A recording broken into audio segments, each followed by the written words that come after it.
It's Friday, December 30th. Let's talk PlayStation. As 2016 comes to a close, and as we mentioned some previous weeks, there's not going to be a whole lot going on as we enter in the new year to talk about specific news stories. We'll be doing other things. So initially this week I wanted to do our 2017 predictions video, but I think that'll be more suitable for next week when we are actually in 2017, because we'll also be going over last year's predictions and how well I did, and that'll be a very good, exciting video. I'm excited to film that one. But I thought for this video we would actually spend some time talking about PlayStation 4 exclusives coming in 2017, because there's actually a whole lot of them coming, and it's looking like a pretty exciting year for Sony. Shuhei Yoshida has gone on record to say that he's hoping 2017 will be the year of, like, you know, a lot of great PS4 games. So I thought we'd spend some time talking about that. So let's go over a lot of PlayStation 4 exclusives that you can expect to play throughout the year of 2017. It's also worth noting, obviously, that there's a lot of great third-party stuff going on as well. If we were to do a whole video on that, that'd probably be much longer than, like, say, half an hour to easily an hour I could spend talking about stuff like that. I'm specifically really excited for Mass Effect Andromeda, but let's go over some PS4 exclusives. Now, I would like to mention right away a few games. God of War, Days Gone, Detroit Become Human, Spider-Man, and Final Fantasy VII Remake. These are all games that they are PlayStation 4 exclusive. They are going to be big games. These are some big marquee titles. I would like to mention them ahead of time, though, because more than likely these are some games that more than likely probably won't hit 2017. Now, certainly, I think you can make the argument that one or two of these may actually hit. For example, Detroit Become Human. I think it's very possible that game may actually hit 2017.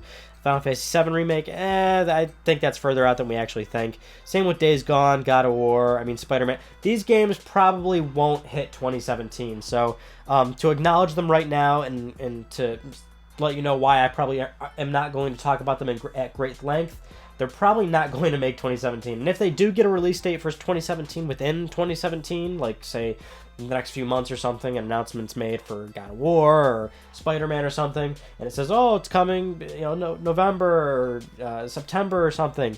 We all know these big budget games, they're probably going to get delayed into 2018. I just don't see it happening for those specific titles, but I certainly hope I'm wrong. But for the rest of this list, these titles absolutely are probably going to hit their dates, and I hope they do, because we want to play them really soon. Starting it off, January 20th, 2017, Gravity Rush 2 is coming. Now, of course, I think we should all be pretty thankful that Gravity Rush 2 is happening at all. Obviously, the first game was on Vita. A lot of people really enjoy that game. It's more of a niche title, but it's great that Gravity Rush is living on with Gravity Rush 2. I know a lot of people are very excited for this one.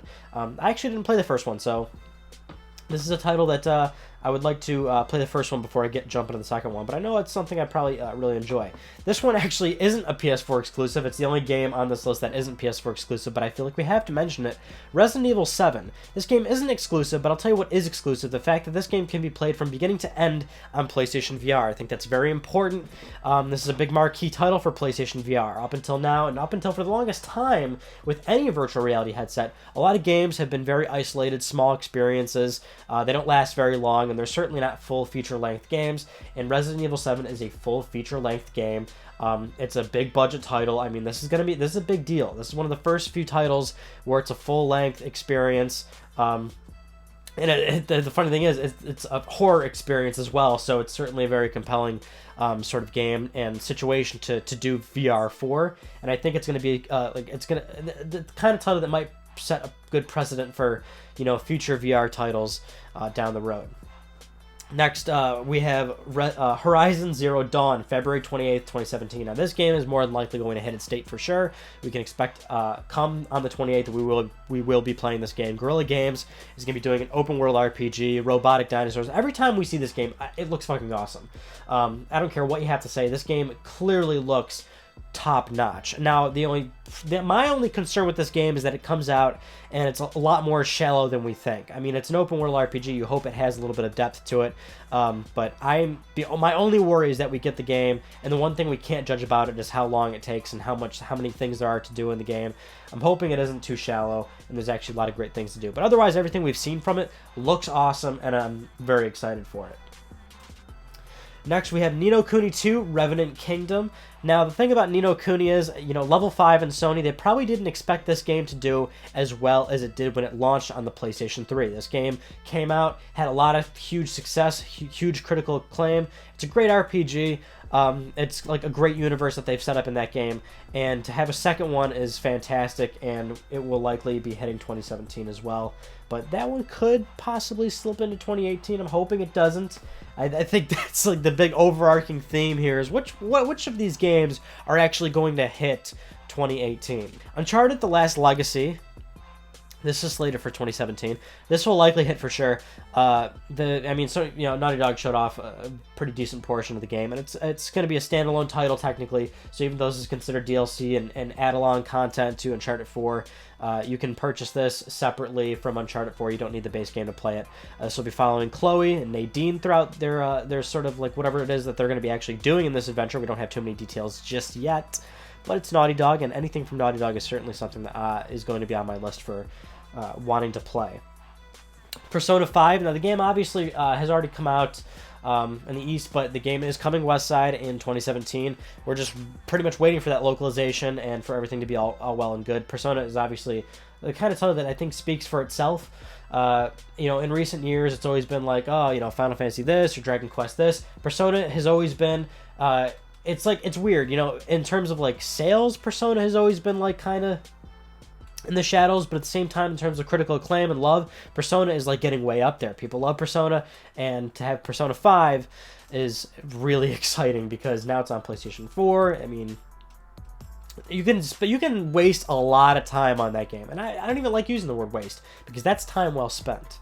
Farpoint. This is a PlayStation VR game, and this is a game that I think is just as important as Resident Evil 7, mostly because Farpoint is actually an original title, so not only is it going to be a full feature-length game, this is what we're being told. Now, we don't know a whole lot about Farpoint, and I think Farpoint is a title that could slip into 2018. But it's an original title, so it's going to be a game that's making a name for itself. The game is pretty much set on you using those Move controllers and using that that peripheral that Sony's going to be selling to actually make it feel like you're holding a gun. Now, if you go back to like the PlayStation Move days on PS3, where you'd have Move support and like Bioshock Infinite had it, or any first-person shooter, Killzone had it. I mean, it's fine, it worked, but it's like, obviously people didn't use it, people didn't really enjoy it, and it didn't take the world by storm. But I think what really makes this that much more important is the virtual reality headset. To have the motion controller and the headset is kind of integral. It's very important, and what keeps my hopes very high for it, and to know that it's not some sort of gimmick like it was back in the PlayStation 3 days, is that when you're playing PlayStation VR now, or again any VR headset, having the two motion controllers makes it that much better. It really does. Holding two Move controllers for games that support it takes the game to that much more of an immersion level. So I'm fairly confident that when you actually have the peripheral and the Move controllers for Farpoint, you're aiming and shooting, and you're actually in that world with the headset on you, it's going to be like a really awesome sort of feeling. Crash Bandicoot: The Insane Trilogy 2017. I think this will hit 2017. I mean, it's a remaster. Now we've got footage of it. What can we say about Crash Bandicoot? I think what is exciting about the footage that we saw is that they really went back and really like did this game up. When you think of remaster, sometimes there's kind of like two different ideas of a remaster. It's the PS2 HD remasters on PS3, where it's still like straight up the PS2 games that just run in HD and like a higher frame rate. Or you think of a remaster like the Master Chief Collection on Xbox One, where they actually went back and really redid shit, and it looks fucking awesome. Not to be confused with, say, the reboot of like Ratchet and Clank, whereas that was like more or less a completely new game. So Crash Bandicoot is obviously falling under the Halo sort of aspect to it. It's the same game, beat for beat, but they really completely redid the assets. It looks great, and what's more important is that, at least what they're saying, it's going to play the exact same, and I think that's very important for Crash Bandicoot. And I think a lot of people are going to be surprised when they play this game, especially for people that maybe haven't played it in a very long time, or people that are just trying Crash Bandicoot for the first time. Crash Bandicoot is actually very difficult. Hopefully the remaster turns out okay. Next one, Gran Turismo Sport. Gran Turismo, I think, is another title which really doesn't need too much explanation because What a lot of people sometimes don't realize is Gran Turismo is one of the biggest PlayStation franchises ever. I mean, every single Gran Turismo game on a PlayStation platform sells phenomenally well. It's one of their biggest exclusives ever. And it really goes under the radar for some people that really don't care about Gran Turismo, and I'm one of those people. I honestly don't really care about Gran Turismo all that much, but you can't deny that Gran Turismo is very important to PlayStation, so there's a lot of people that are really looking forward to Sport, and even more so, I mean, if let's say you're not interested in GT Sport, maybe you will be now, because this game will have PlayStation VR support. Another game which is it's going to be very important, because that VR support, I mean, this is a full-scale title, and I think that's what's really kind of a big deal for PlayStation VR, is to have big, compelling games for it. That's the thing. VR, we really believe in the platform. I believe in it as a platform and sort of as a long-term piece of technology.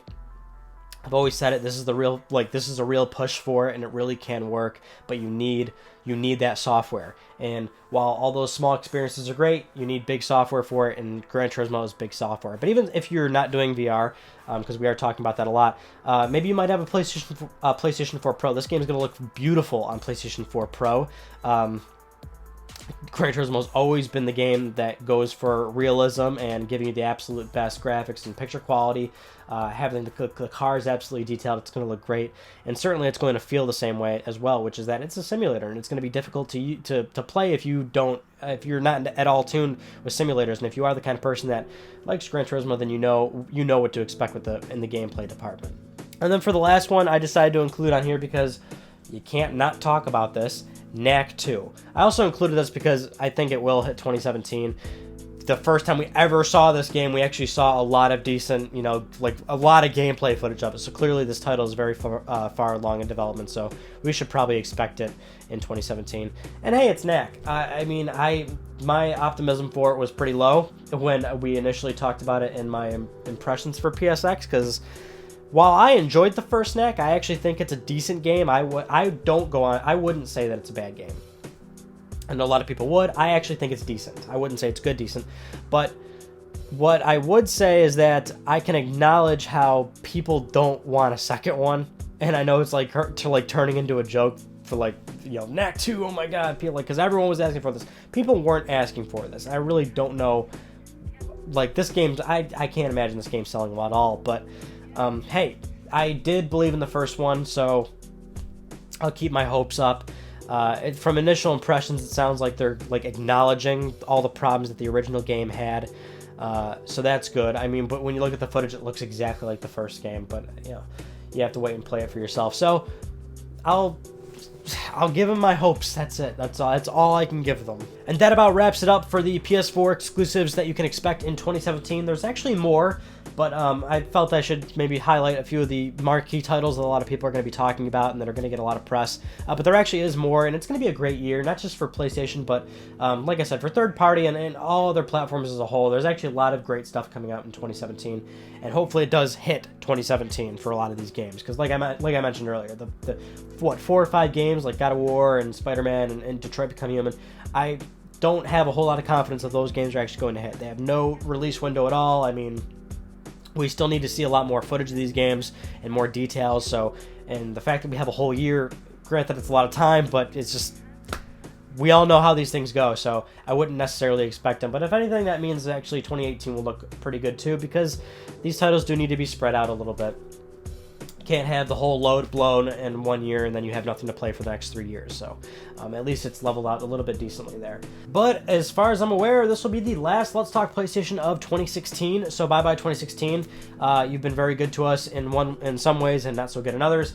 But let's usher in the new year. And so next week that will probably be our predictions video. And I've been giving it some time to really think about what I think is going to happen in 2017. Getting my readings ready, so have a little bit more time to think about that, and we'll do that next week. So that about wraps it up for me. Thank you all for watching. Thank you all for being here throughout 2016 on this channel, and for those that have even been here even longer, you always like to remind me when you've subscribed, and it's always super long ago, and it still blows my mind, but thank you all so much, and here's to an awesome 2017. So that concludes this week's episode of Let's Talk PlayStation. I'm Revenant. Thank you all so much for talking with me, and I'll see you guys next Friday.